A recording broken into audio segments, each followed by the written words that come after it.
Ahora sí, está grabando. Perfecto. Entonces, lo que les comentaba era que en la clase anterior habíamos terminado refiriéndonos al tema de cuál es el tipo de trabajo que regula el derecho de trabajo en general.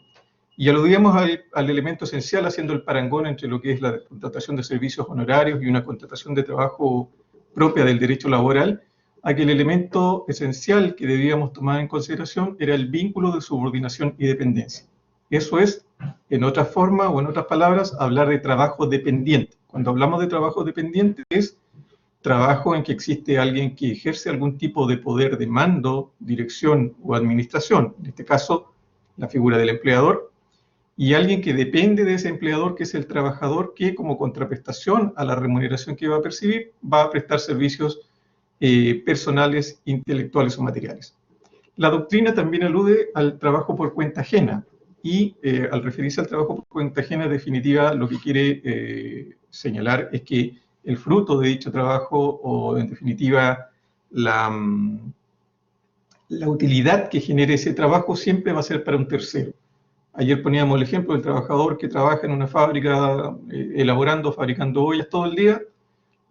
El producto de la venta de esas ollas, de esos utensilios, de la exportación que se haga de los mismos o de su venta en el mercado interno va a pertenecer al empresario.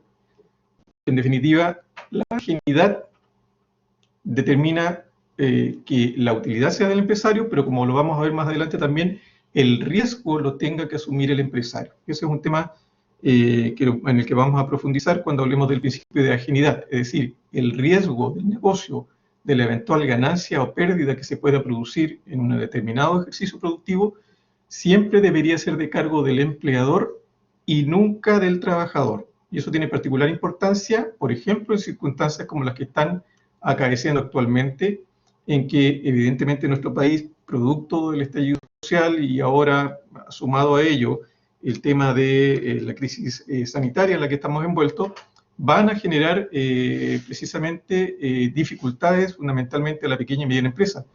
Incluso ni siquiera a la pequeña y mediana empresa. Ustedes habrán visto en la prensa que la TAM incluso está solicitándole ayuda al gobierno de Chile para, de alguna manera, mantener la continuidad económica o del ejercicio empresarial en el servicio de transporte aéreo. Entonces, esto va a golpear fuertemente y aquí vamos a empezar a tener que tener en cuenta todos estos principios protectores del derecho laboral. Uno de ellos, el principio de la ajenidad del riesgo. Entonces, hacemos ahí en el trabajo por cuenta ajena, ustedes agreguen, ojo, ver principio, ajenidad del riesgo, para cuando lo tengamos que analizar más adelante. Nuestro Código del Trabajo, en definitiva, no alude a este principio de la ajenidad para definir el trabajo que es propio de la regulación del derecho laboral, sin prejuicio de que se hacen pequeñas referencias a este sistema en la Ley de Responsabilidad de Accidentes del Trabajo y Enfermedades Profesionales. También en la ley de subcontratación, cuando veamos el trabajo bajo régimen de subcontratación, vamos a ver un poco el tema de la ajenidad en cuanto a la responsabilidad de las empresas principales por los accidentes de trabajo que ocurran a los trabajadores del contratista. Comenzamos ayer en la última parte de la clase a hablar de los antecedentes históricos del derecho al trabajo. Y nos referíamos al concepto de la desaparición de la esclavitud y hacíamos de alguna manera la comparación o reflexiones respecto de la similitud que existe entre el término de la esclavitud y esta nueva forma de trabajo que se empezó a implementar con el advenimiento de la revolución industrial, la que se denominó por algunos autores la nueva forma de esclavitud. Me explico.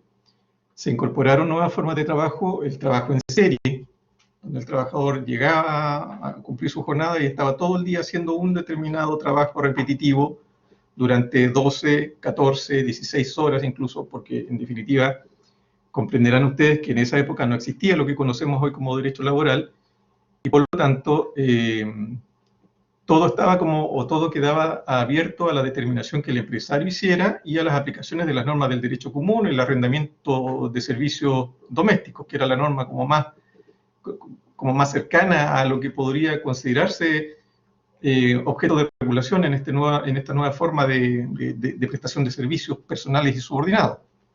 Entonces, todos estos cambios productivos hicieron en definitiva que se produjeran naturalmente abusos por parte de los poderes económicos, que eran los que detentaban los medios de producción. Y por lo tanto también la legislación civil se hizo absolutamente insuficiente para cubrir, para enfrentar, para regular estas nuevas formas de contratación que fueron naciendo producto precisamente de los avances en la tecnología y la producción industrial. Insisto, esto en una primera instancia quedó entregado al derecho común de carácter civilista y tal como indiqué en la primera clase cuando conversamos respecto de las nociones iniciales respecto del derecho del trabajo, evidentemente el derecho civil como disciplina resultó ser absolutamente insuficiente para regular todas estas formas de contratación, porque estas formas nuevas de contratación posteriores al artesanado, porque en definitiva los principios que informan el derecho civil no son conciliables con el trabajo bajo subordinación y dependencia, porque parten de un presupuesto jurídico distinto. El presupuesto jurídico o el principio jurídico que informa el derecho civil es el de la autonomía de la voluntad y el de la igualdad contractual. Y en definitiva, aquí no hay ni autonomía de la voluntad ni igualdad contractual, por cuanto, nuevamente insisto, la relación que existe entre empleador y trabajador es una relación dispar. Hay alguien que obedece y hay alguien que ordena, no hay una igualdad contractual. Y por lo tanto, en esa relación de desigualdad, ¿quién es el que está en evidente desventaja? El trabajador, porque no tiene la libertad para negociar individualmente y discutir las condiciones de contratación. Ahora, nosotros vamos a ver, como para reflexionar un poco respecto de este tema de si el derecho laboral realmente termina por ser un derecho completamente protector. Vamos a ver que el contrato de trabajo es un contrato de naturaleza consensual. Es decir, se perfecciona por el solo acuerdo de voluntades y la escrituración es una formalidad de prueba. Pero en el acuerdo de voluntades, ¿ustedes creen que hoy día existe libertad contractual para que ambas partes estén en un plano de igualdad y puedan de alguna forma convenir las condiciones de contratación? ¿Qué opinan ustedes, jóvenes? Bien, Constanza dice que no.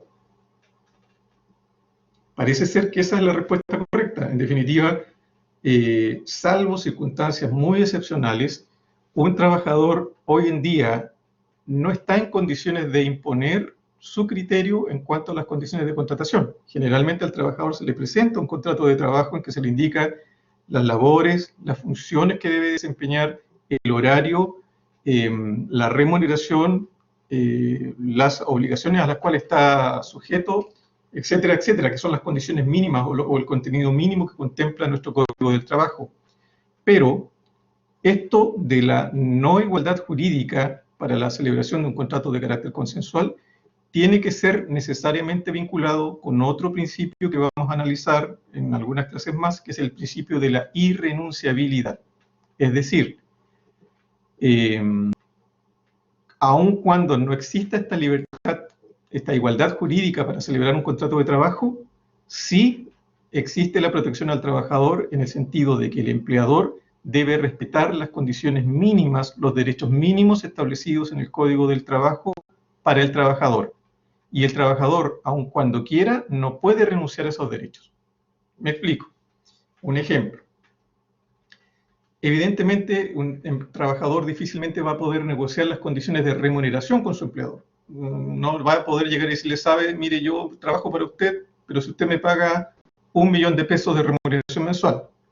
Porque en definitiva quien propone la remuneración va a ser siempre el empleador y el trabajador va a ver si le conviene o no le conviene contratarse.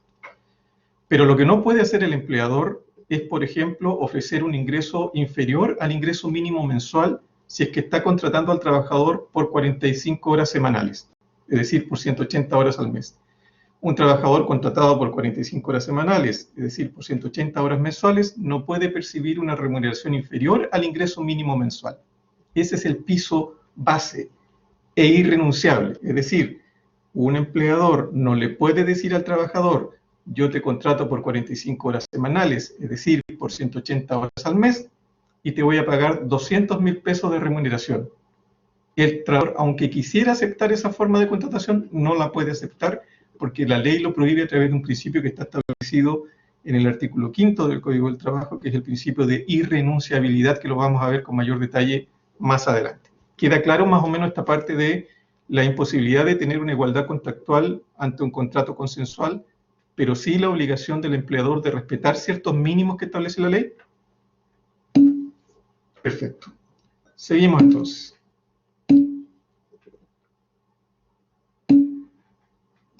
Me alegro, jóvenes, que les haya quedado claro.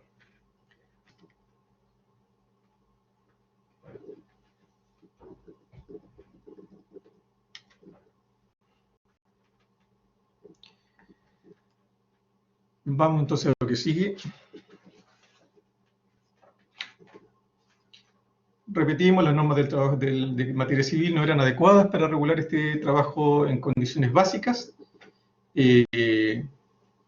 Ante la ausencia de regulación respecto de materias tan puntuales como jornada de trabajo, descansos, salario justo, protección frente a enfermedades profesionales o accidentes de trabajo. Recuerden lo que les comentaba ayer respecto del trabajo infantil, de estos niños que los sacaban, los iban a buscar de los orfanatos para que trabajaran en las industrias, en la industria textil, fundamentalmente en labores de reparación de máquinas cuando se trababan los hilos o se rompía alguna pieza, y en que el tamaño de la mano de los niños hacía mucho más fácil hacer el trabajo de reparación, con los consecuentes riesgos que eso traía aparejado cuando la máquina empezaba a funcionar nuevamente, si es que estaba trabada, o con el hecho de que estos niños no tenían derecho a descanso, trabajaban la misma cantidad de horas que los adultos que tampoco tenían regulación, o por el hecho de que ni siquiera tuvieran una remuneración, sino que simplemente trabajaran por la comida.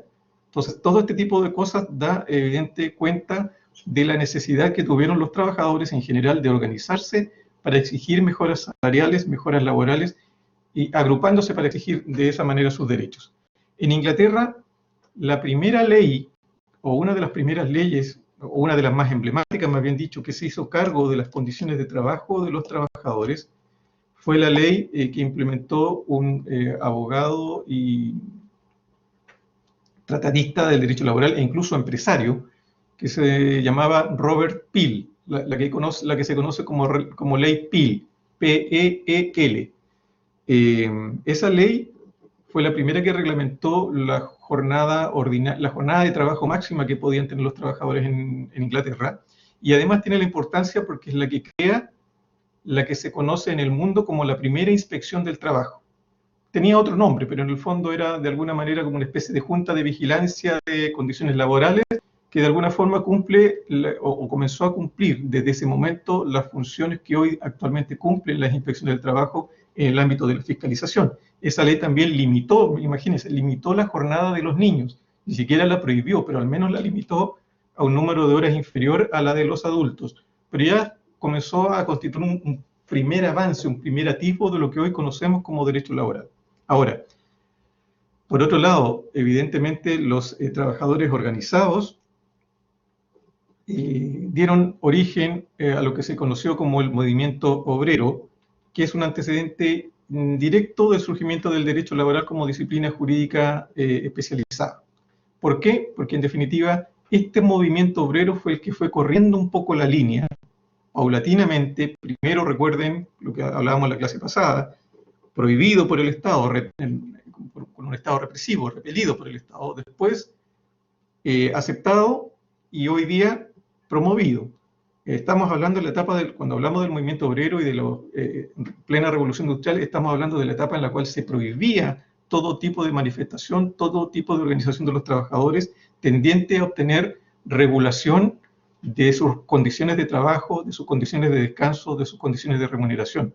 Aquí operaba incluso, uno podría decir, la ley del más fuerte, y el más fuerte evidentemente en esta disparidad de fuerzas era precisamente la parte empleadora. Entonces, este movimiento obrero, en definitiva, como ya dije, obliga al Estado a intervenir como un principio como represor, de mediador frente a los conflictos, es decir, tolerar estas circunstancias y posteriormente a través de la promoción de principios tales como del reconocimiento internacional de este tipo de circunstancias, a través, por ejemplo, del principio de la libertad sindical. Entonces, a fines del siglo XIX surge esta disciplina jurídica, los atisbos de esta disciplina jurídica que es el derecho laboral, que tiene, como ya dije en la primera clase, un afán proteccionista de los trabajadores. Hay que entenderlo en su justa medida, pero en definitiva, nos guste o no nos guste, el derecho laboral es un hecho escrito, es un derecho escrito, perdón, es un derecho elaborado para el trabajador, para proteger al trabajador, reconociendo o partiendo de la base del paradigma de que el trabajador se encuentra en una situación más desventajosa, se encuentra en desventaja frente al poder del empresario, frente al poder del empleador. Paulatinamente entonces esta disciplina especializada se empezó a consolidar, empezó a adquirir su naturaleza propia, sus propios principios protectores, sus propias leyes que tutelan el trabajo humano, que es el trabajo humano subordinado, que es el objeto de protección del derecho laboral. Resumiendo entonces, los principales hitos que dan origen o que dan cuenta del nacimiento del derecho laboral: la revolución industrial, que vino después, la necesidad de alguna manera buscar un sustento jurídico a esta nueva forma de trabajo que nace con la revolución industrial, que es la aplicación del derecho civil, del derecho común, que resultó absolutamente insuficiente y que dio, por lo tanto, lugar a los modelos obreros como consecuencia de las injusticias y abusos de los trabajadores. Y el rol pasivo del Estado, en cuanto se abstuvo de participar en la economía, lo que propició la aparición de doctrinas socialistas y la posterior intervención del Estado en áreas que le estaba vedado intervenir. A propósito precisamente del nacimiento del movimiento obrero, aquí una pregunta abierta, pero fundamentalmente dirigida a las mujeres, a las damas que nos acompañan esta tarde en esta clase. ¿Saben ustedes por qué el 8 de marzo se conmemora el Día Internacional de la Mujer?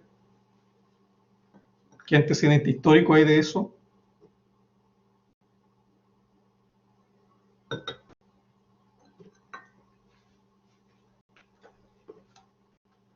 ¿Se escucha? ¿Alguna mujer por ahí que quiera hacer algún aporte?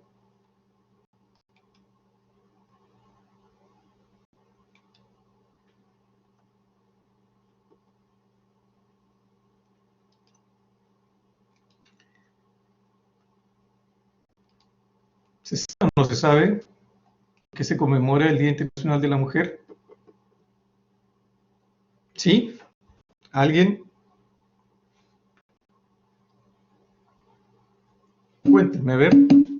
Exacto, el incendio de la fábrica textil en Nueva York, donde murieron varias mujeres. La muerte de un importante número de mujeres en una industria textil.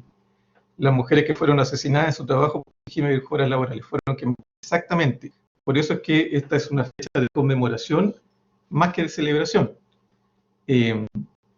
Evidentemente, este es un claro ejemplo de las condiciones de trabajo que yo les he querido reflejar y lo que hemos conversado y que es lo que ha dado origen precisamente a el derecho laboral. Efectivamente, habían existido muchas marchas, muchas protestas en Estados Unidos y en Europa también, lideradas por mujeres que trabajaban en la industria textil. Una de esas marchas o una de esas protestas se generó al interior de una empresa en donde se fabricaban camisas, una empresa textil. Y esto se cuenta que el dueño de la empresa cerró la fábrica con candado y propició un incendio. Y en esa circunstancia murió una cantidad, de hecho murieron casi todos o todas las mujeres que estaban trabajando en la empresa y que quedaron encerradas.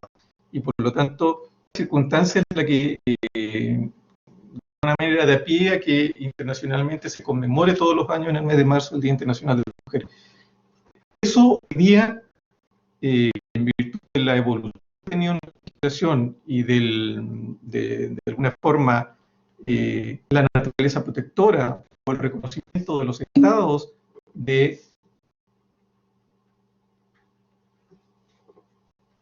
el reconocimiento de los estados en el sentido de la personal, algunos principios como derechos humanos, como la libertad sindical, está absolutamente claro.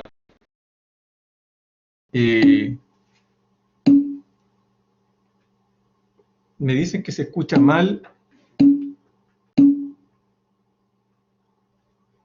¿En qué parte se anduvieron perdiendo?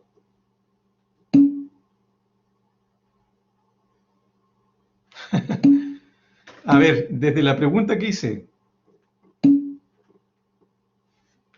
Es raro porque a mí la plataforma no se me cae, pero debe haber algún problema.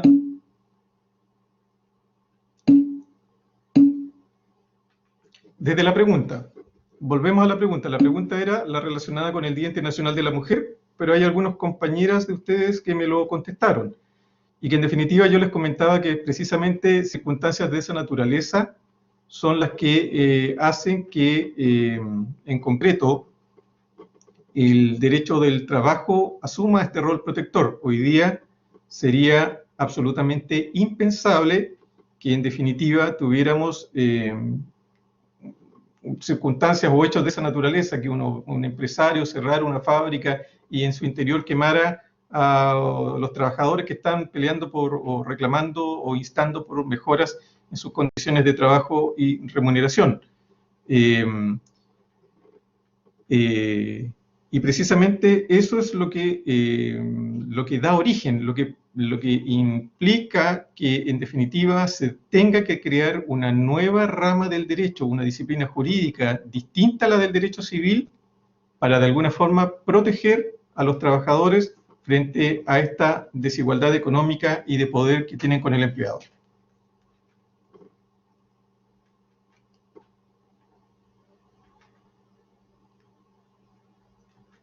Vamos ahora brevemente a hablar sobre la evolución legislativa del derecho laboral en Chile. Vamos a dar solamente algunas pinceladas respecto a este tema. Y lo primero que diremos...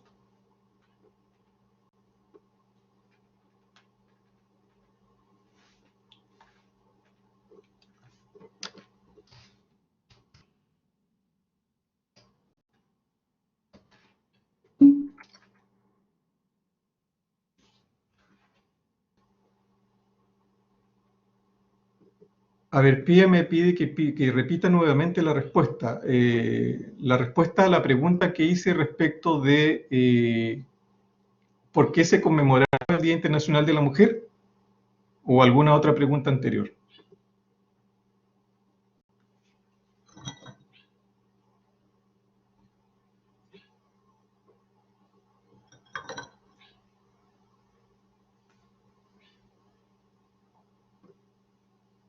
Ah, perdón. Alguien hizo una pregunta.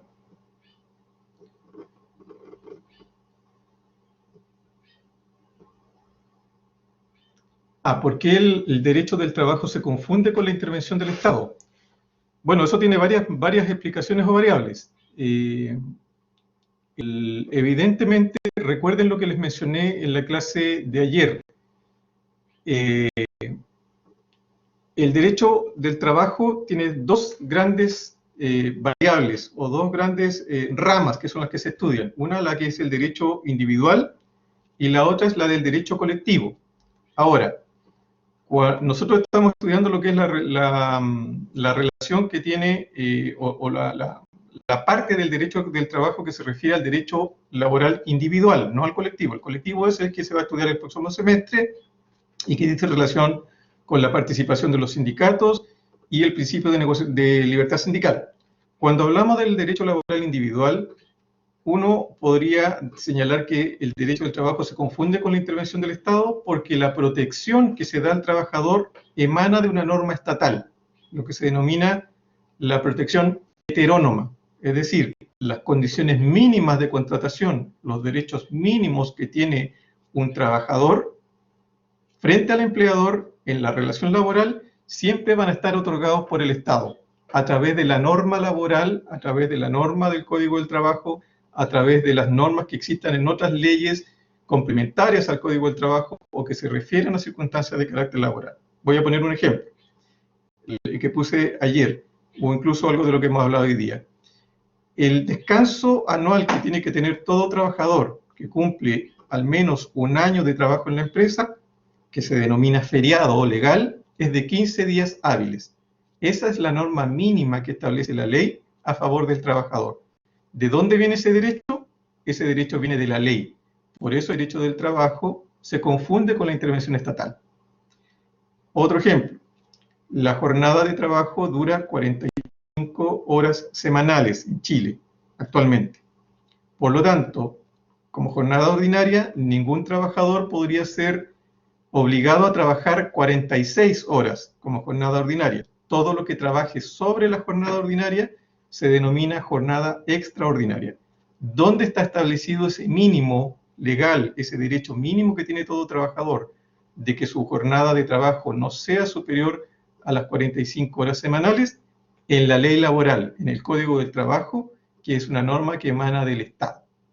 Y la otra vinculación en la que el Estado interviene o se confunde con la norma laboral es a través precisamente de la intervención de órganos de administración del Estado en las materias de carácter laboral, como por ejemplo decíamos ayer, la actuación, la intervención de la inspección del trabajo en las relaciones laborales fundamentalmente a través de procesos de fiscalización. ¿Queda más o menos clara la respuesta?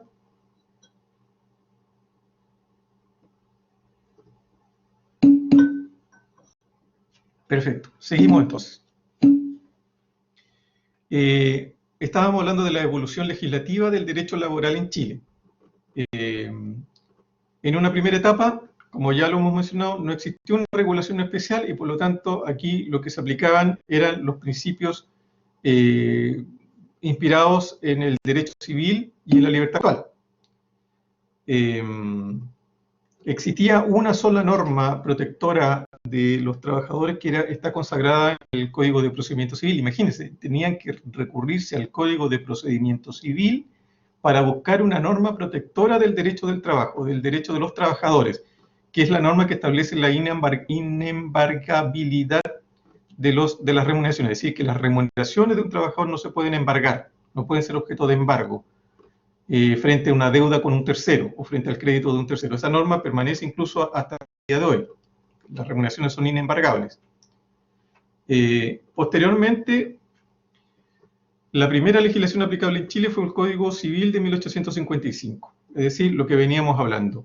Fundamentalmente se trataba de hacer una asimilación de la relación laboral al contrato de arrendamiento de servicios y al contrato de confección de obra material. Ustedes podrán advertir entonces que en definitiva, ¿qué relación puede tener el contrato de arrendamiento con un contrato de trabajo? Hoy en día es absolutamente insostenible que de alguna forma se pueda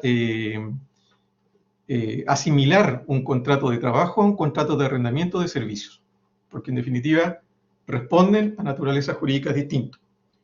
También se aplicaron algunas normas del Código de Comercio y inicialmente el Código de Minería también contemplaba algunas normas relacionadas con los operarios mineros por la especialidad propia de la labor que desempeñaban.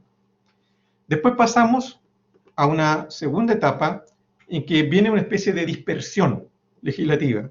Se iban, desde los años 1906 a 1924, se fueron dictando distintas leyes que fueron abordando temas individuales en la medida en que las necesidades surgían, y comprenderán ustedes en la medida en que esas necesidades eran cubiertas por el Estado en virtud de la presión social, de la presión que ejercían los trabajadores organizados protestando en la calle por mejoras en determinadas circunstancias. Entonces, como ejemplo, la Ley sobre Habitaciones Obreras del año 1906, la Ley sobre Descanso Dominical de 1907, es decir, imagínense ustedes, solo el año 1907 se vino a reconocer el derecho de los trabajadores de tener descanso el día domingo.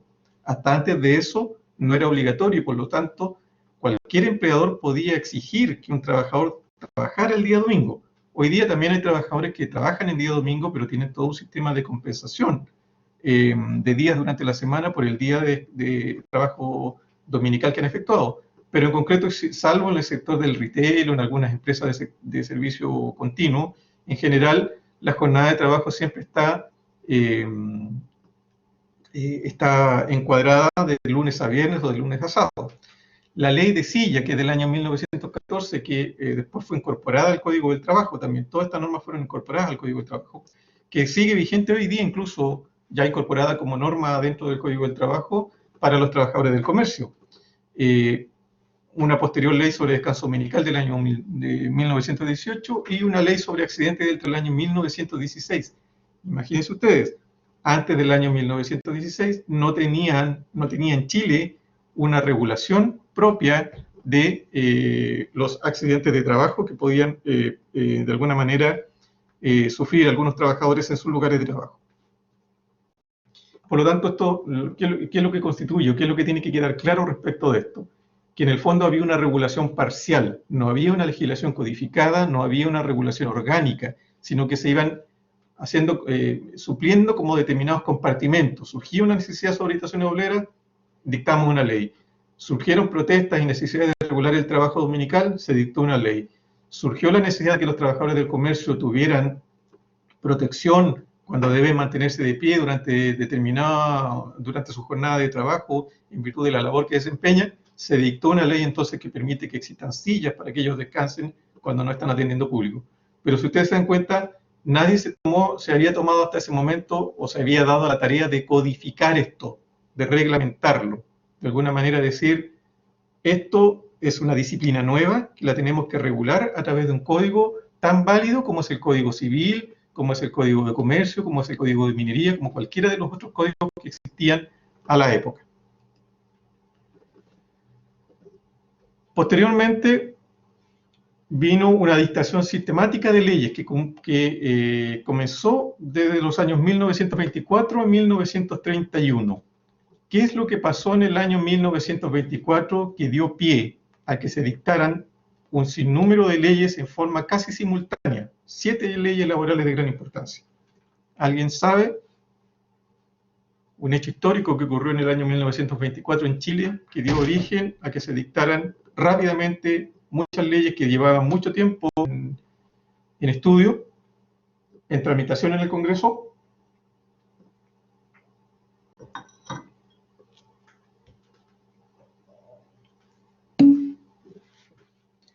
No, no es la matanza de Santa María.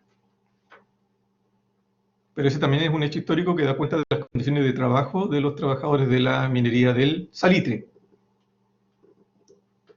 Es otra circunstancia esencial. El episodio del ruido de sable. Muy bien, Mauricio. El ruido de sable, bien, Constanza. Ese es el episodio del ruido de sables. En el gobierno del presidente Alessandri estaban estos proyectos de ley durmiendo el sueño de los justos mucho tiempo sin que se hubiera adelantado nada sobre estos proyectos que evidentemente contribuían a mejorar las condiciones de trabajo de los trabajadores de Chile de esa época. Y en una sesión del Congreso estaban los cadetes del ejército, oficiales del ejército en la tribuna, y se puso en tabla la discusión, cosa rara, cosa que yo creo que en Chile nunca había sucedido, la discusión inmediata de un proyecto de ley de mejoramiento de la dieta parlamentaria. Precisamente esa era la novedad del día. Los congresistas se habían juntado para discutir y aprobar en forma breve y sumaria un proyecto de ley que incrementaba su dieta parlamentaria. Esa circunstancia es la que motivó entonces la molestia de estos oficiales del ejército que en un acto de protesta hicieron sonar los sables en el piso de mármol del hemiciclo y se retiraron de la sesión. Evidentemente los parlamentarios tomaron nota de este descontento que estaba manifestando la milicia y rápidamente entonces se olvidaron de su proyecto de ley de incremento de la dieta parlamentaria y aprobaron ciertos proyectos de ley entre los que se contemplaba el contrato de trabajo para obreros, la ley sobre seguro obligatorio por enfermedad, vejez e invalidez, la ley sobre accidentes del trabajo, que derogó la anterior, los tribunales de conciliación y arbitraje, la ley de organizaciones sindicales, ley 4057. Recién en el año 1924 encontramos los atisbos de lo que se denomina el reconocimiento de la organización sindical en Chile, año 1924, la ley sobre cooperativas y sobre contratos de trabajo de empleados particulares. Todas estas iniciativas legislativas fueron rápidamente aprobadas por el Congreso y entramos entonces a una cuarta etapa que es donde ya se produce la primera codificación. la recopilación de todas estas leyes que andaban dispersas y que dieron origen al Código del Trabajo del año 1931. Nuestro primer Código del Trabajo es del año 1931. Se extendió esta etapa del año 31 hasta el año 1933. Esa codificación tenía de alguna manera una diferencia odiosa, porque distinguía entre empleados particulares y obreros dependiendo del tipo de función o de labor que desempeñaban. El empleado particular, conocido como aquel cuya contribución a la empresa era un trabajo intelectual, y el obrero, entendido como aquel cuya contribución a la empresa es el servicio personal, su fuerza física, su habilidad física. Y por lo tanto, se producía esta diferencia odiosa porque en esta codificación la legislación laboral era más favorable a las condiciones de trabajo de los empleados particulares y más desfavorable respecto de los obreros. Esto desaparece ya con el actual Código del Trabajo, cuando hoy día ustedes no van a encontrar ninguna referencia o diferenciación respecto de obreros y empleados particulares. Hoy en día en Chile solamente se habla de trabajadores. Y de hecho, en las definiciones del artículo 3 del Código del Trabajo vamos a encontrar la definición de empleador y vamos a encontrar la definición de trabajador. Jamás van a encontrar en la actual legislación laboral una definición de obrero. Pero sí, en el año 31 y hasta el año 73 todavía se reconocía esta diferenciación de obreros y empleados, siendo las normas laborales más favorables, insisto, a los empleados particulares.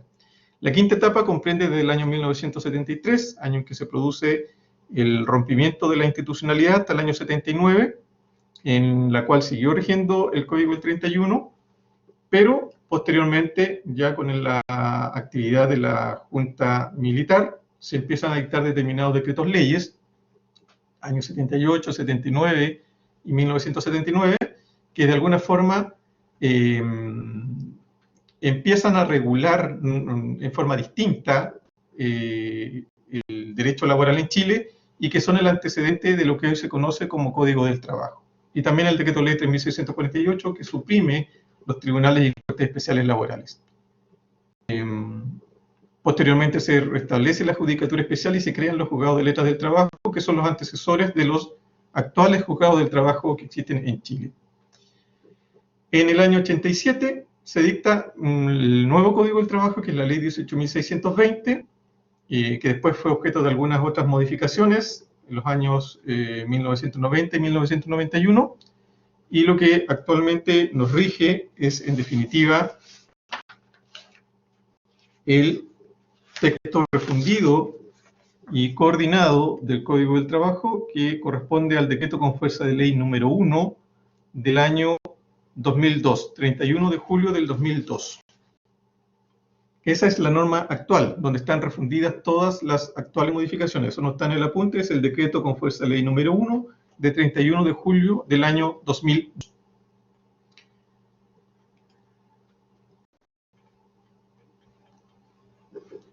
¿Alguna duda, jóvenes, respecto de la evolución legislativa? Lo que me interesa es que sepan diferenciar del año 2002, decreto con fuerza de ley número 1 del año 2002, 31 de julio del año 2002. Ahí está la edición actualizada del Código del Trabajo.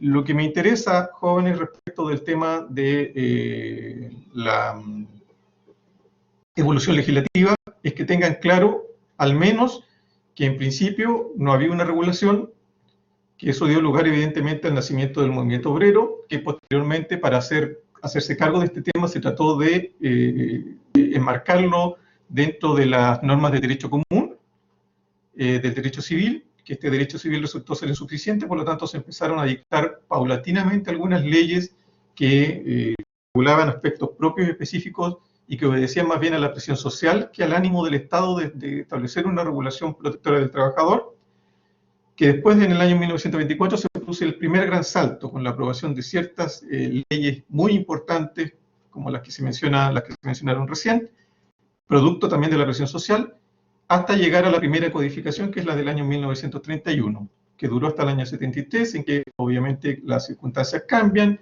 se dejan sin efecto disposiciones, se empieza a elaborar una especie de nuevo Código del Trabajo a través de la dictación de decretos leyes, producto de la actuación de la Junta de Gobierno como órgano legislativo, ya que estaba suprimido el funcionamiento del Congreso, el cual fue reabierto con la restauración de la democracia, y para llegar a lo que tenemos hoy día como Código del Trabajo, que es el decreto con fuerza de ley número 1 del 31 de julio del año 2002.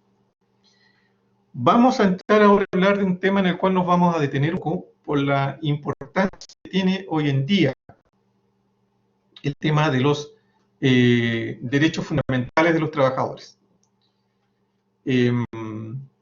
Hablamos algo en la primera clase en que yo les hice referencia a que los poderes que actualmente tiene el empresario, los poderes que tiene el empleador, no son absolutos respecto del trabajador. Siempre van a reconocer límites. El primer límite está dado por el respeto de los derechos que establece el Código del Trabajo, de los derechos mínimos, de los principios de esos derechos irrenunciables que tiene el trabajador respecto del empleador. Pero el segundo gran límite, el segundo gran filtro que tiene de alguna manera, la segunda barrera que tiene el empresario, el empleador frente al trabajador, es el respeto de las garantías constitucionales, de los derechos fundamentales del trabajador. Es decir, el empleador en el uso de sus potestades no puede limitar ni puede pasar a llevar derechos o garantías constitucionales, salvo que acredite que es absolutamente necesario limitar los derechos de un trabajador, pero siempre respetando el contenido esencial de ese derecho. Ayer, por ejemplo, una de sus compañeras ponía un ejemplo a raíz de trabajo, pero lo vamos a llevar al ámbito de la empresa. En una empresa, el empleador tiene la potestad de vigilar a sus trabajadores, en términos generales, de vigilar lo que los trabajadores están haciendo. ¿Qué les parece a ustedes? Fíjense que sí. ¿Alguien más está de acuerdo con? ¿Podrá el empleador vigilar a sus trabajadores, supervisar a través de un sistema de grabación con cámaras qué es lo que están haciendo sus trabajadores en los distintos ámbitos de la empresa? Constanza dice que no. ¿Alguien apoya a Constanza? Hay varios ahí, sí, que se están agregando. Tamara, Paula, bien. La respuesta de Constanza: depende. Bien. Sí y no. Mauricio Villalobos dice depende. ¿Depende de qué? Sin invadir la realidad, dice Raúl Valenzuela. Bien. Van por ahí las respuestas. En términos absolutos, uno no podría decir puede vigilar per se o no puede vigilar per se. Me explico. Estamos hablando de derechos fundamentales de los trabajadores y del respeto a los derechos como límite a los poderes empresariales. Si yo tengo a mis trabajadores en la empresa y los quiero vigilar en cuanto a lo que están haciendo, en las comunes de trabajo, por ejemplo, en la sala donde están los trabajadores trabajando con su maquinaria, yo como empleador perfectamente puedo instalar un sistema de videocámara para estar verificando qué es lo que están haciendo, si están o no cumpliendo su función, si hay alguien que no está en su puesto de trabajo, etcétera, etcétera. ¿Por qué? Porque eso no vulnera la vida privada del trabajador, no invade la privacidad, como dice Raúl Valenzuela. Estoy dentro de la empresa ejerciendo una potestad de mando, de dirección y de administración como empleador, al instalar cámaras que permitan de alguna forma verificar cómo se está llevando a cabo el proceso productivo dentro de mi empresa. Pero si el empleador pretende poner cámaras en los casilleros o en los baños, evidentemente eso contraría el derecho fundamental del trabajador a su privacidad, a su vida privada, porque se está inmiscuyendo en un aspecto que es propio de la vida privada del trabajador. No puede, por lo tanto, el empleador tener instalado en el baño cámaras para ver cuántos trabajadores van al baño y cuántos demoran en ir al baño. Tampoco los casilleros, en donde los lockers donde los trabajadores se cambian de ropa, porque evidentemente eso contraría una garantía constitucional. Vamos a profundizar más sobre este tema cuando hablemos precisamente sobre la tutela de los derechos fundamentales. Pero les pongo un segundo ejemplo. ¿Puede un empleador revisar los correos electrónicos de sus trabajadores? Aquí la pregunta ya se pone un poco más compleja.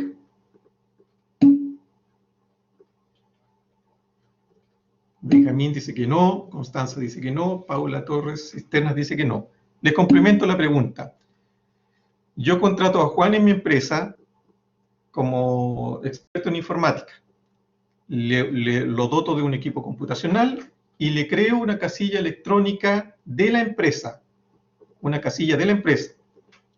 juan.sistemas.cl, según si el correo es de la empresa o el privado. Entonces, llego un día como empleador y le digo a Juan, muéstreme el contenido de los correos electrónicos de la casilla institucional, no de su casilla propia. ¿Juan se puede negar? ¿O tiene que necesariamente mostrar el contenido de sus correos institucionales?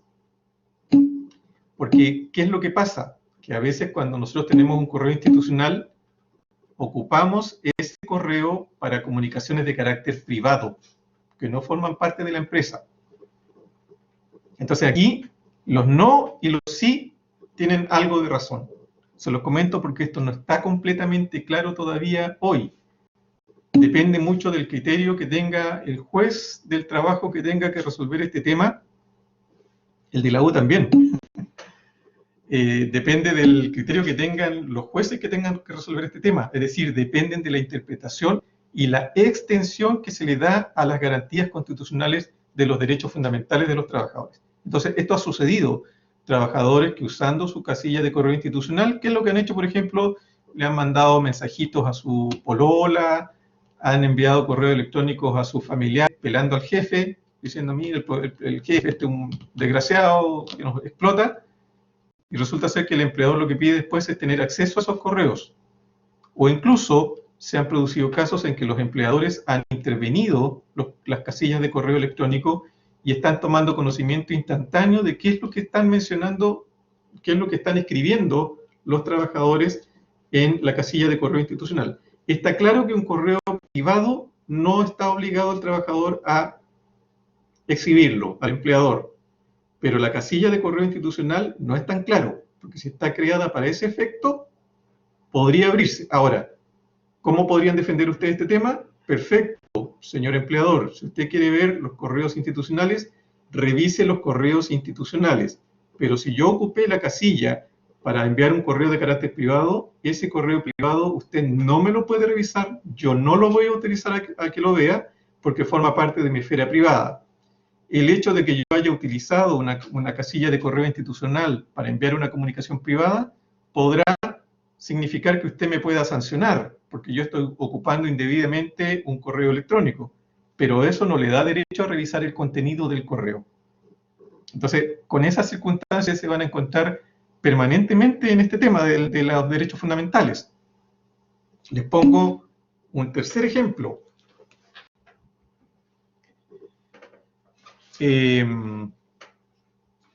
Aquí hay una pregunta de Constanza, no sé de quién es, de que dice, profe, si en el contrato estuviese pactado que se puede revisar el correo institucional, o eso no puede estar pactado en el contrato, yo creo que eso no puede estar pactado en el contrato porque es una disposición vulneratoria de los derechos fundamentales del trabajador. Podría tal vez estar circunscrito a revisar las comunicaciones estrictamente institucionales que usted efectúe en virtud de su correo, pero ni siquiera debería pactarlo porque eso es un derecho que tiene el empleador. O sea, si yo, empleador, le proporciono a Juan un correo institucional, en cualquier momento yo, empleador, puedo ver y pedir que me abra los correos institucionales. El problema se produce cuando Juan ha ocupado la casilla institucional para enviar un correo privado. Ahí está el problema de la vulneración, la probable vulneración de un derecho fundamental. No sé si se entiende la explicación. El matiz de diferencia es bien fino y por eso es que la discusión se plantea de esa manera. Les pongo otro ejemplo. ¿Puede un empleador revisar a los trabajadores cuando hacen abandono de la empresa? puede, por ejemplo, revisarlo en el sentido de hacerles una tocación de su vestimenta. Es decir, esta especie como de revisión que hace la policía cuando detiene a un sospechoso. ¿Puede hacerlo un empleador para, evidentemente, verificar si el trabajador se está llevando algo de la empresa? Al parecer no, porque eso también podría vulnerar la vida privada, la honra de la persona. Fíjense que esto se planteó y se planteó un caso bastante particular, y yo lo cuento todos los semestres porque la imaginación de los empleadores a veces tiene límites insospechados. En una empresa en Estados Unidos, en la década de los 90, ocurrió esto, 90, finales de los 90, un empleador dispuso que a los trabajadores, cuando fueran saliendo de la empresa, se le efectuara una revisión a través de la tocación de su cuerpo, para verificar si en sus vestimentas llevan algo. Evidentemente, los trabajadores reclamaron de esta circunstancia por encontrarla vulneratorio del derecho fundamental a su vida privada y a su honra como ciudadanos, y la autoridad inspección del trabajo, llamémosla norteamericana, le dijo a este empleador: usted, señor, no lo puede volver a hacer. Era una empresa donde trabajaban solamente hombres, porque es una circunstancia vulneratoria de derechos fundamentales. Entonces el empleador, para persistir en su idea de efectuar estas revisiones, no encontró nada mejor que contratar a un número a varias chicas con estampa de modelo de revista, de Victoria's Secret. Entonces las puso a la salida de la empresa y los hombres hacían fila para que las mujeres los revisaran, los toquetearan. Evidentemente esa circunstancia no encuentra ningún sustento ni apoyo, para que vean lo que les digo, la imaginación que tienen algunos empresarios con tal de vulnerar un derecho fundamental. Aun cuando los trabajadores voluntariamente se sometieran a ese tipo de revisión, eso de todas formas era tentatorio y por lo tanto significa un derecho irrenunciable, y la autoridad la autoridad de la Inspección del Trabajo de Estados Unidos puso fin a esa actitud irregular. Pero siempre cuando, al margen de este caso que resulta ser un poco extraño, a mí no se me habría ocurrido particularmente instaurar un sistema de esa naturaleza si hubiera sido empleador o empresario. Siempre cuando analicemos el tema, aquí estamos adelantando un poco respecto de lo que vamos a hablar más adelante, cuando analicemos el tema de los derechos fundamentales, hay que aplicar lo que se denomina el test de proporcionalidad. Es decir, recuerden ustedes, el empleador tiene límites para pasar, para de alguna manera, a ver, ¿cómo lo reformulo? El empleador tiene cierto marco dentro del cual puede limitar los derechos fundamentales de un trabajador. El ejemplo que poníamos, las cámaras. Cuando las cámaras están en un área común, yo estoy invadiendo la privacidad del trabajador, pero no la estoy invadiendo en el contexto de ser vulneratorio de ese derecho a la privacidad. Si la cámara está instalada en el baño de la empresa, es vulneratorio. Es el mismo sistema de vigilancia, pero que está en distintos lugares. Entonces, en un caso la medida es proporcional y en el otro caso la medida no es proporcional porque es vulneratoria de la privacidad del trabajador. Y el test de proporcionalidad se basa fundamentalmente en si la medida es necesaria, es decir, si es una cuestión que yo como empresario tengo que tener dentro de mi empresa, si es idónea y si es proporcional. Idónea significa si en definitiva no existe otro medio que sea menos gravoso, menos lesivo al derecho fundamental del trabajador. En el caso de la revisión manual, esto se ha reemplazado, por ejemplo, con los detectores de metal. Claro, yo como empresario puedo instalar un detector de metal, de estos que hay en las entradas a algunos, por ejemplo, en el Palacio de Tribunales, hay siempre un detector que uno tiene que pasar, o cuando pasa uno en el aeropuerto, por estos detectores de metal. ¿Puedo como empresario instalar un detector de metal a la salida de la empresa para que los trabajadores pasen bajo ese detector de metal?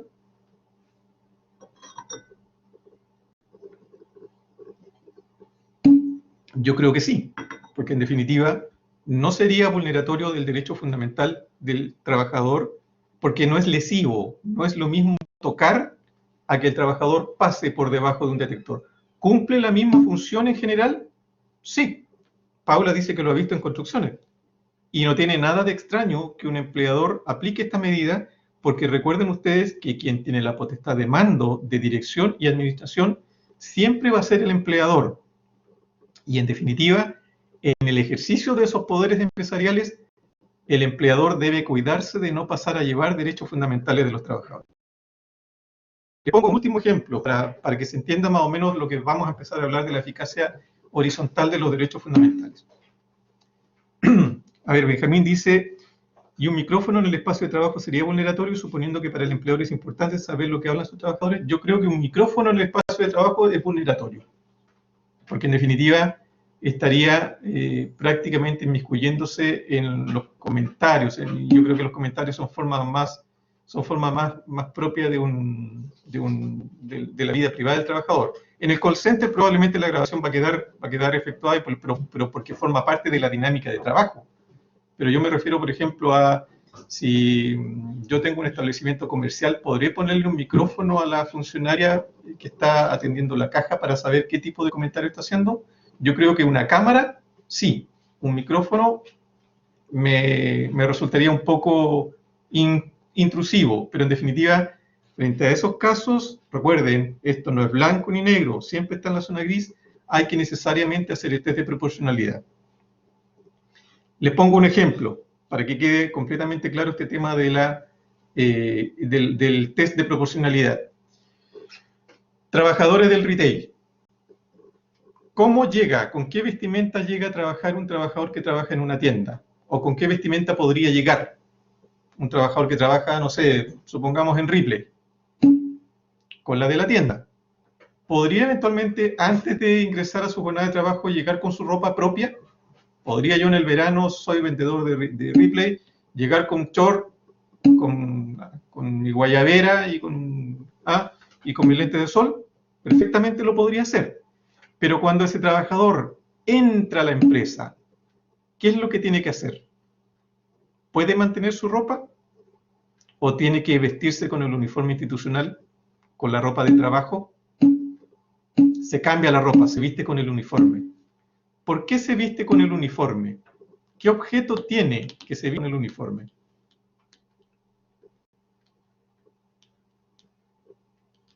¿Por qué en definitiva al empresario se le ocurrió que los trabajadores se tienen que uniformar? ¿Para qué? Para distinguirse, ¿cierto? Muy bien, Pia. Para que todos los clientes identifiquen a esa persona como un trabajador de la tienda. La ropa institucional, para que yo, cuando entro a la tienda, miro y veo de inmediato a una persona que está con un uniforme institucional y sepa que esa es una dependiente a la cual yo le puedo pedir un producto, a la cual yo le puedo hacer una pregunta respecto de un precio, etcétera, etcétera, etcétera.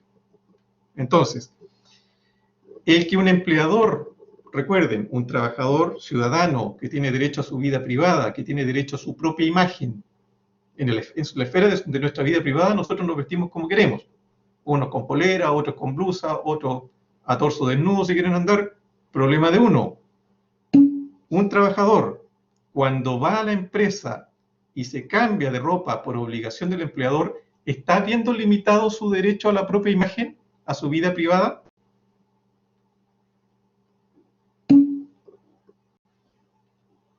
Constanza dice no. ¿Alguien la apoya?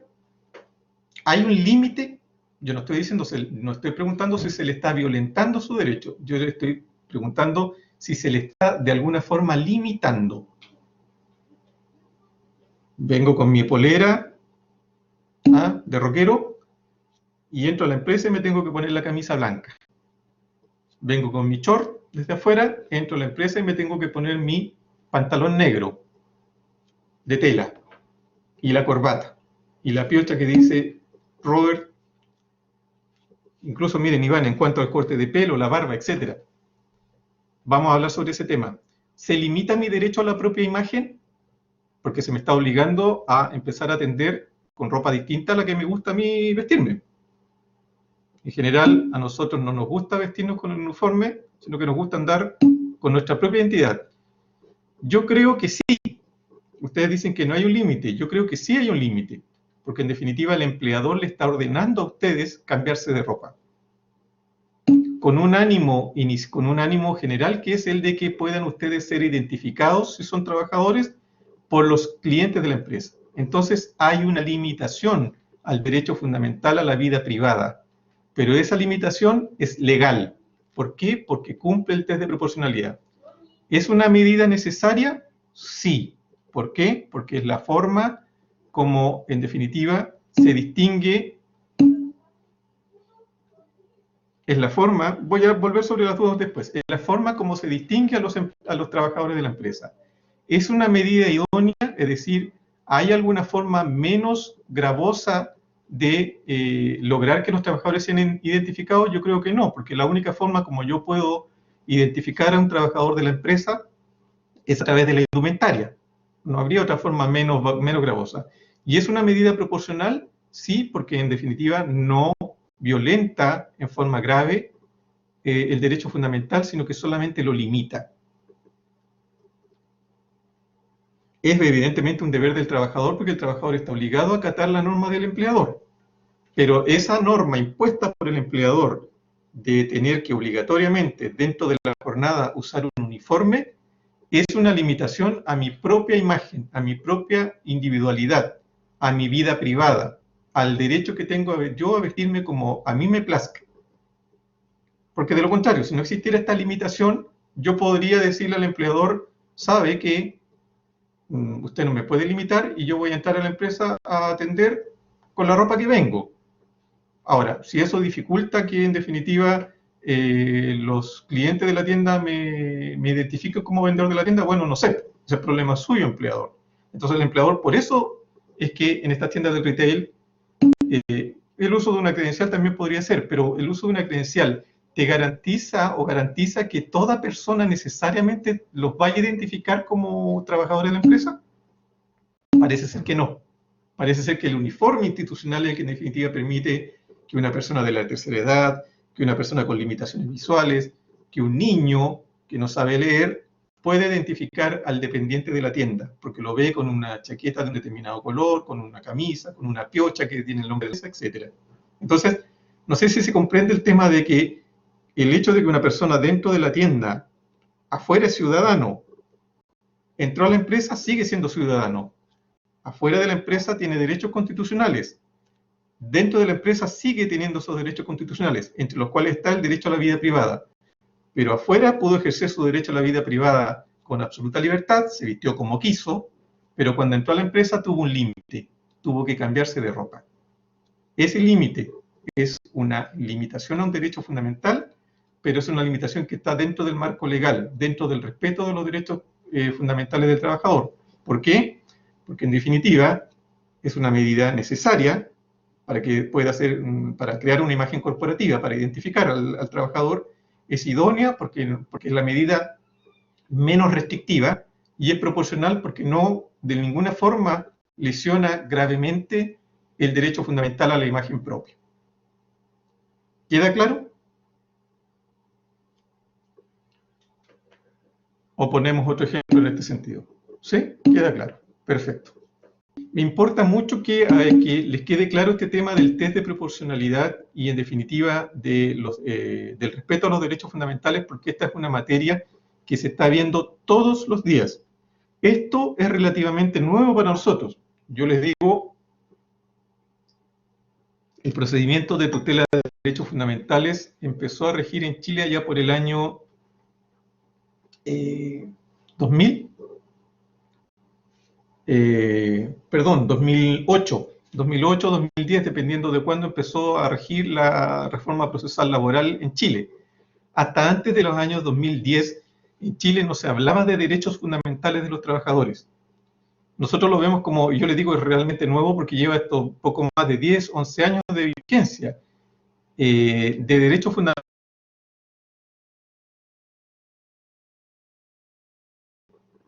No es que el legislador chileno es muy creativo o que en definitiva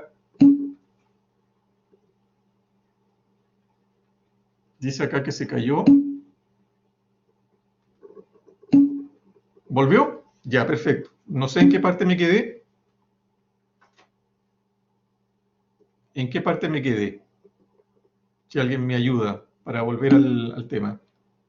Ah, perfecto, quedó en el tema de 10 años. Este es de los derechos fundamentales en Chile, aproximadamente estamos hablando de hace 10, 12 años, que es cuando se inició la reforma procesal laboral en Chile y se incorporó este procedimiento de derechos fundamentales. En Alemania, de derechos fundamentales se llama de 60 años. Lo que les decía yo, el legislador chileno no se caracteriza por ser muy creativo. Entonces, lo que hacemos regularmente cuando legislamos sobre algunos temas es recoger la experiencia de países europeos. Pasó ya con el derecho civil, en que el Código Civil francés fue nuestro libro guía, y en materia de derechos fundamentales, Chile y otros países de América se han ayudado de la experiencia alemana y de la experiencia española. Entonces, en Europa desde hace 60, 50, 60, 70 años se habla de derechos fundamentales. Nosotros estamos hablando de derechos fundamentales recién hace 10 años. E incluso hay una especie de vuelta de tuerca en que en Alemania se ha matizado un poco la forma en cómo se entienden la garantía del derecho fundamental del trabajador.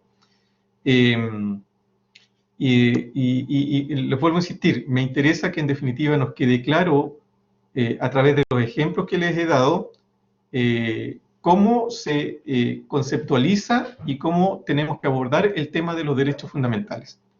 Y fundamentalmente, cuál es el análisis que hay que hacer en el caso a caso para determinar si una decisión empresarial vulnera o no vulnera un derecho fundamental. Y para eso, evidentemente, tenemos que tener en cuenta este parámetro básico, que es el de la horizontalidad de los derechos, de cuándo se comienza a hablar de derechos fundamentales o cómo se entiende la concepción de derechos fundamentales en Chile. Y el primer elemento que tenemos que tener en cuenta es el de la eficacia horizontal de los derechos fundamentales. Esto es la aplicación entre particulares de las normas fundamentales. Recuerden ustedes que la Constitución Política de la República de todos los países de alguna manera es el marco regulatorio fundamental, la piedra angular del ordenamiento jurídico que constituye la protección de los administrados, de los ciudadanos frente a los poderes del Estado. Limitan los poderes del Estado, regulan los poderes del Estado a objeto de que el Estado pueda ejercer sus prerrogativas obligando al ciudadano a determinadas circunstancias. Cuando nosotros nos decidimos a vivir en sociedad, entre otras cosas, acordamos delegar parte de nuestras propias libertades y entregárselas al Estado. Y para que el Estado no cometa arbitrariedades en el ejercicio de esas potestades que nosotros le delegamos, se crean las normas constitucionales, para que en definitiva toda la legislación que los estados vayan creando tenga un correlato de respeto a la Carta Fundamental. Ese paradigma de decir que la norma constitucional se aplica desde la mirada del Estado hacia el particular y desde la mirada del particular hacia el Estado, cambia cuando hablamos de tutela de derechos fundamentales e incorporamos el elemento de la eficacia horizontal de los derechos fundamentales, es decir, de la aplicación de normas de carácter constitucional entre particulares, entre personas que están en un mismo pie, entre empresario y trabajador. Ya no en la relación ciudadano-Estado, sino que en la relación trabajador-empleador, es decir, en el ámbito de la relación laboral, vamos a aplicar entre nosotros, trabajador y empleador, derechos fundamentales, normas de carácter constitucional. ¿Queda claro el concepto de aplicación horizontal de derechos? Porque esto es fundamental para entender posteriormente los ejemplos que estábamos comentando hace un rato. ¿Queda clara esta nueva forma de entender la aplicación de la Constitución? Vamos a explicar de nuevo. ¿Para qué surgen los textos constitucionales?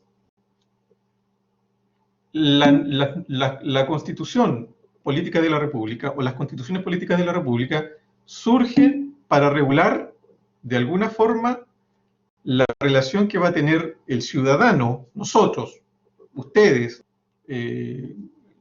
todas las personas que forman parte de este país, todos los ciudadanos, todos los habitantes de este país, van a tener que regularse, van a tener que relacionarse con el Estado, con el poder estatal.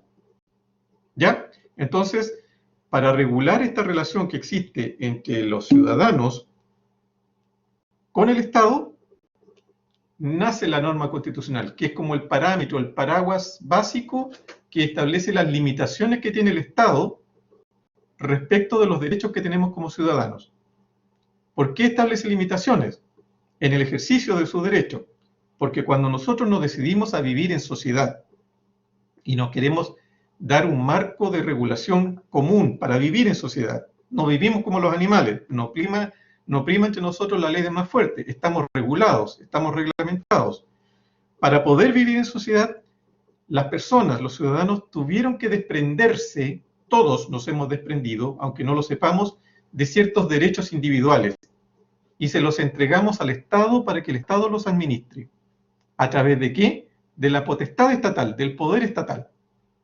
Ahora, el poder estatal podría ser arbitrario y podría pasar a violentarnos permanentemente. Entonces, en el ejercicio de ese poder estatal, le pusimos ciertos límites. ¿Dónde están esos límites? En el marco regulatorio general de la Constitución Política del Estado o de la Constitución Política de la República. Por ejemplo, el derecho de propiedad. Exacto, algo más o menos así, lo que dice Francisca Vega. Por ejemplo, vamos a poner un ejemplo, el derecho de propiedad. Nosotros, como ciudadanos, tenemos el derecho a adquirir cosas y a incorporarlas en nuestro patrimonio, lo que se denomina derecho de propiedad. Yo tengo derecho a ser propietario de mi casa habitación, ¿cierto? Yo tengo derecho a comprarme un automóvil y ser dueño de ese automóvil.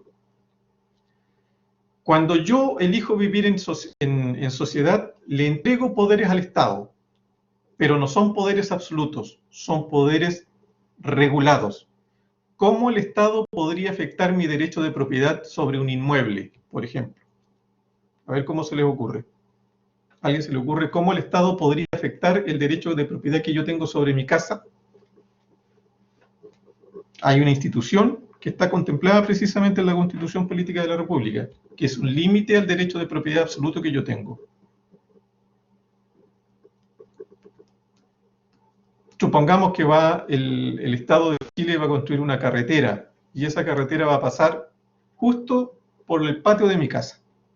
Para unir Concepción con Talcahuano vamos a hacer una carretera súper rápida. Cristian Lascano, muy bien. La expropiación. ¿Es un límite a mi derecho de propiedad? Sí, porque el Estado me va a expropiar.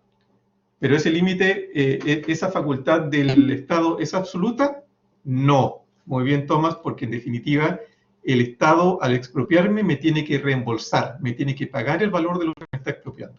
No sé si con eso queda claro que en definitiva la Constitución es el marco regulatorio que nos hemos dado para regular la actuación del Estado y los límites que el Estado tiene con nosotros los administrados que le dimos ese poder al Estado. Nosotros le damos nuestro poder, nos desprendemos de ciertos poderes o facultades individuales, se las entregamos al Estado para que el Estado las regule y nos diga cómo debemos vivir en sociedad, establezca el marco jurídico de cómo debemos vivir en sociedad. Entonces, la Constitución siempre se entiende desde la perspectiva de la relación que existe entre los ciudadanos y el Estado, entre los ciudadanos individualmente considerados y aquel que detenta el poder absoluto, que es el Estado. La concepción de la horizontalidad de derechos rompe esa idea. Rompe esa idea porque dice, además de que la Constitución regula la relación que existe entre el ciudadano y el Estado, también las normas constitucionales se pueden aplicar entre particulares, en este caso entre el empleador y el trabajador. Por lo tanto, por eso se habla de horizontalidad, porque en el primer caso, la relación del administrado, la relación del ciudadano con el Estado, es una relación vertical. Vamos mirando hacia arriba al Estado nosotros. El Estado está allá arriba, como un poder especial, que nos dice lo que se nos permite hacer, lo que se nos prohíbe hacer. Pero en la relación horizontal, ya no es el Estado el que está en la relación, sino que es otro par. Es el trabajador con el empleador. Entre ellos, en la relación laboral, vamos a aplicar normas constitucionales, como los ejemplos que hemos visto. El ejemplo de si se puede o no se puede instalar cámaras en el baño de una empresa. No se puede instalar porque eso vulnera el derecho a la vida privada y a la honra de la persona. Por lo tanto, al declarar ustedes que eso no se podía hacer porque era vulneratorio del derecho fundamental, ¿qué es lo que estuvieron haciendo sin saberlo? Estuvieron aplicando la Constitución Política de la República en la relación que existe entre el empleador y el trabajador. ¿Se dan cuenta o no? En el momento cuando ustedes no me contestaron que una cámara invadía la privacidad, ¿qué fue lo que hicieron? Sin saberlo, aplicaron la Constitución Política de la República en la relación que existe entre el empleador y el trabajador.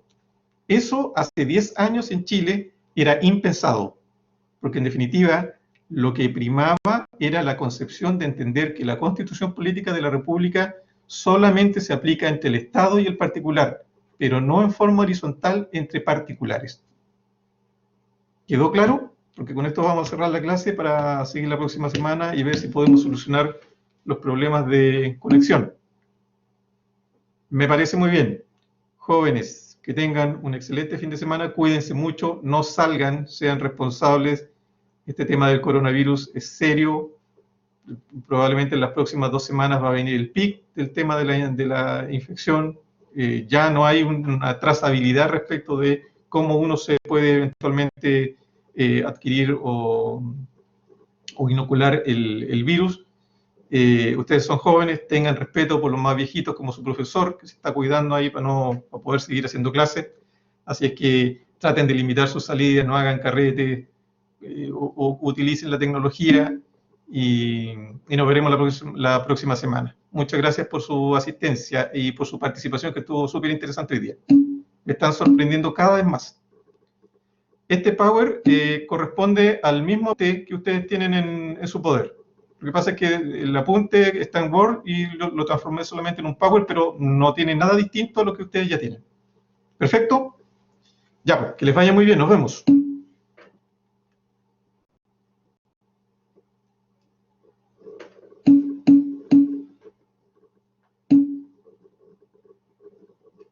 Profe, termine de grabar.